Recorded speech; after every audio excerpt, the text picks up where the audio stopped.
The 2024 NBA season has been a roller coaster of a ride. Who would have guessed that by Christmas that the Minnesota Timberwolves would be the #1 seed in a loaded Western Conference, that the Orlando Magic would be the #4 seed in the East, and that the Detroit Pistons would have lost 26 games in a row? Sheesh, guys. It truly baffles me how Tom Gores could pay out $137 million to an NBA roster full of professional basketball players, over $10 million for a coaching staff, and still lose 26 games in a row. Talk about a bad investment. The good thing for the Pistons, however, is that anything could change, and in the NBA, that phrase has never been more true. One player here, one player there, and the landscape of the league could be entirely different. And with that being said, let's go over some NBA trades that could literally change everything. The Boston Celtics, as of today, hold the #1 seed in the East. With Porzingis and Holiday added to the roster to pair up with Tatum and Brown, and with a surging Derek White, the Celtics have one of the most lethal starting fives the league has seen in recent years. I mean, with Derek White playing the way he's been playing these days, this is a legit 5-man all-star lineup. And therein lies the problem of the Celtics. They're only about 5 or 6 deep if you include a 37-year-old Al Horford. And while that's been good enough for them to dominate in the regular season, we all know it's not quite enough to separate them from the elite teams in the league when it comes to a best-of-7. Which is exactly why NBA insider Shams Charania expects the Celtics to be active at the trade deadline. 3 players the Celtics have their eyes on to boost their depth of their bench are Isaiah Stewart of the Pistons, Andre Drummond of the Bulls, and Alex Caruso of the Bulls. With 1 or 2 of these players, the Celtics would immediately have an elite 7 or 8-man rotation, and from a playoff roster perspective, they'd pretty much be complete. They're already the #1 seed in the East, but with this trade, they'd be pushing themselves even higher up the ladder and would become the clear-cut favorites on paper to win the East. Then, over in the West, one team that might try and push themselves over the top are the Oklahoma City Thunder. They're currently #3 in the Western Conference, trailing just behind the Timberwolves and Nuggets. With SGA, Chet Holmgren, and J-Dub on the roster, they have a young big three that's not only talented, but hungry as well. In my opinion, they're not quite yet there in terms of being a legit championship contender, but at the same time, they're not too far off. And here's the thing. When it comes to trades, they have the deepest collection of draft picks in NBA history, with 36 picks over the next 7 years, of which half are first-rounders. That's a lot of chips to bring to a trading table, and one player they're targeting is All-Star center Lauri Markkanen of the Utah Jazz. The Jazz are reportedly looking for 5 first-round picks, and for the Thunder, that ain't a problem.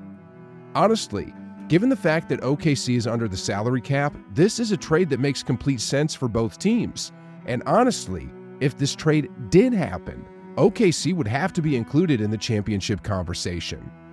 They might not be the favorites because of their inexperience in the playoffs, but on paper at least, this would be a team that looks absolutely dangerous.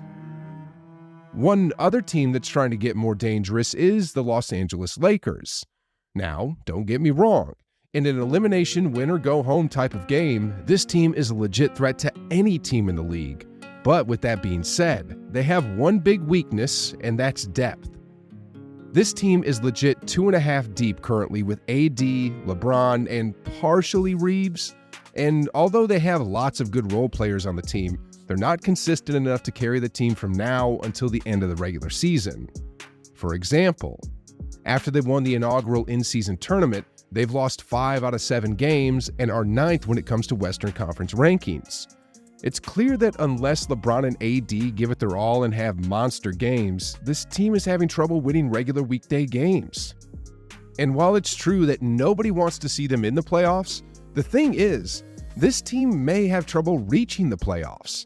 At their current rate, the Lakers are going to be fighting for either the 9th or 10th seed and might even get eliminated in the play-in tournament, unless they do something before the trade deadline. 2 names that pop up when it comes to Lakers trade talk are Zach LaVine and DeMar DeRozan. With either of these two players on the roster, the Lakers would have quite the firepower and would have a much easier time winning games on a day-in, day-out regular season basis. If I were a betting man, I'd say a DeRozan trade is more likely than a LaVine trade because of Zach's $215 million 5-year contract, which runs until 2027. DeRozan, on the other hand, has a significantly cheaper contract which expires at the end of the year, and even though he's 34 years old, he'll still make this Lakers team one of the scariest in the West. And speaking of the West, another Western Conference team that could be looking to make a splash by the trade deadline are the Golden State Warriors. According to ESPN's Adrian Wojnarowski, several NBA general managers have already reached out to Mike Dunleavy regarding trades, and Woj himself believes that this trade deadline is going to be a busy one and sees the Warriors at the heart of it. Now, I do have to add that Woj said that at the height of all the Draymond Green drama. The Warriors were at an extreme low point at that time, and since then have bounced back in the wins column, but more importantly, have seen huge developments in their young players like Kuminga, Moody, Jackson Davis, and Podziemski. At this point, I'm not too sure if a trade helps Golden State, unless it's perhaps an Andrew Wiggins trade for either OG Anunoby or Jeremy Grant. If Wiggins could just be Wiggins, there's no need to trade him, but this season has been a bit weird for someone who was once dubbed Mr. Consistent. I mean, he started off the season with one of the worst slumps I've ever seen.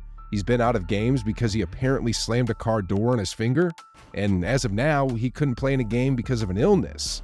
This is just pure speculation on my point, and I hope I'm wrong, but there may be something up with Wiggins that's not getting released to the media.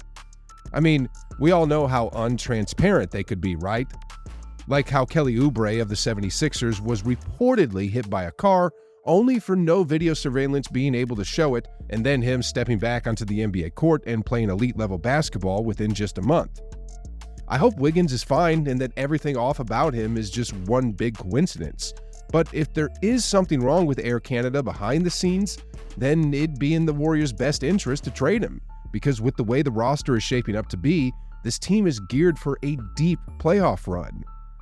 There also may be minor trade talks regarding Draymond Green, but he's the type of player most organizations believe only works within the Warriors system, and because of his antics and salary, I don't see any teams really keen on picking him up, unless it's perhaps the Lakers.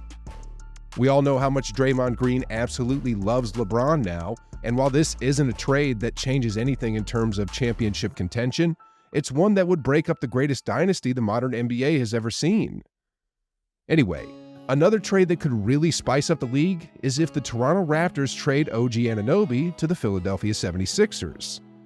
As an elite 3-and-D type of player, Anunoby might just be what Joel Embiid needs to push the 76ers onto the same level as the Bucks and Celtics. I mean, Anunoby fits their system. He's a veteran who's played on a championship team, and he's a professional who will come in and do his job. He won't make the 76ers the favorites to come out of the East, but he'll be enough to get everyone thinking, can they? One last trade that could entirely change the complexion of the Eastern Conference is a Pascal Siakam trade to the New York Knicks. It's not a secret at this point that the Raptors need to rebuild around Scottie Barnes, and Siakam is now at a point where he's hindering that process. Recently, the New York Knicks have been gathering noise around a potential Siakam acquisition, and could you just imagine a lineup of Brunson, Julius Randle, and Pascal? Just like with the 76ers acquiring OG Anunoby, this Siakam trade won't make the Knicks the favorites to come out of the East, but it'll make them interesting enough to make the rest of us say, can they? The NBA trade deadline is on February 8th, and make no mistake about it, with so many teams on the cusp of becoming championship contenders, there's going to be fireworks coming soon.